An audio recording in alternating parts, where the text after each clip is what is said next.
অনুপাত অনুপাতৰ সূত্ৰসমূহ সূত্ৰ এইটো কেনেকৈ হয় কালিতো মই বুজাই দিছিলোঁৱে ইয়াতে জাষ্ট সূত্ৰটো দিছোঁ নহয় হেৰি কৰিছোঁতো মোবাইলত সেইকাৰণে cos থিটা ইকুৱেলটো কিমান হ'ব sin 90 মাইনাছ থিটা tan থিটা ইকুৱেলটো cos 90 মাইনাছ থিটা cos theta equal to tan 90 minus theta sec theta equal to cosec 90 minus theta cosec theta equal to sec 90 minus থিটা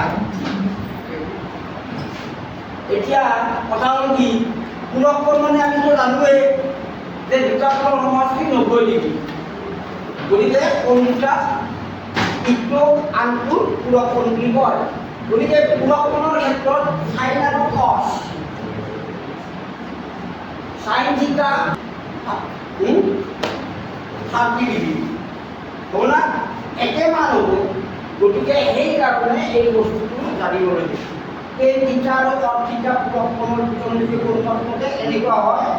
আৰু cosec থিটা আৰু sec থিটা আৰু cosec থিটা এনেকুৱা হয়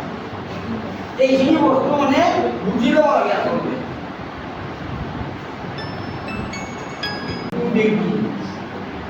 ইয়াৰে মানটো কিমান হ'ব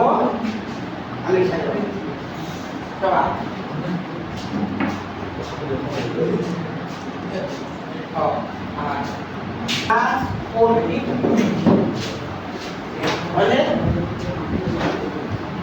Forty-eight by আমি 90 minus 42 লিখিব পাৰো minus sin 42 ডিগ্ৰী তো পুৰক্ষণৰ ত্ৰিকোণমিতিক অনুপাত মতে কি হ'ব cos 90 minus 42 ইকুৱেল কিমান হ'ব কিমান হ'ব sin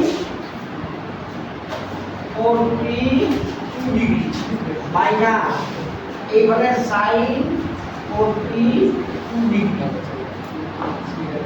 sin 42 মাইনাস sin 42 একে হ'ব গতিকে